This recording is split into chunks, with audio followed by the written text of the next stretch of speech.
So I have to strain my ears, that's what you say. So this is verse number 8 from chapter 61, Surah As-Saf. A'udhu billahi minash shaitanir rajeem. Bismillahir rahmanir rahim. وَمَنْ أَظْلَمُ مِمَّنِ افْتَرَى عَلَى اللَّهِ الْكَذِبَ وَهُوَ يُدْعَى إِلَى الْإِسْلَامِ وَاللَّهُ لَا يَهْدِي الْقَوْمَ الظَّالِمِينَ. Translation is, but who could do greater wrong than one who forges the lie against Allah while he is called to Islam? Allah guides not the wrongdoing people. Also, can you explain to us the meaning of who يدعى إلى الإسلام? The meaning of who يدعى إلى الإسلام. Yes.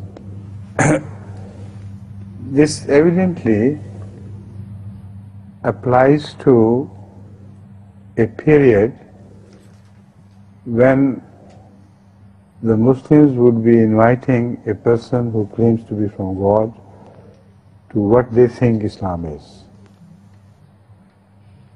And the verse is very clear that if such a person was a forger against Allah, then most certainly he will be punished.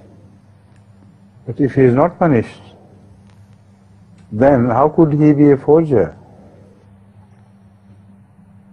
So despite the fact that he is invited towards Islam, this indicates positively that this verse initially does not apply to Hazrat Sallallahu Alaihi Wasallam. Because Rasulullah Sallallahu Alaihi Wasallam was never invited towards Islam. Although the proof of Allah's succor for His sake, Allah's signs in His aid are manifest, that's not the question. They are manifest, so he could not be a liar, that's evident. But he is not the person to whom this ayat refers, this verse refers. He was never invited towards Islam. He invited others towards Islam. See the difference? So clear. It has to be Hazrat Masih Moud.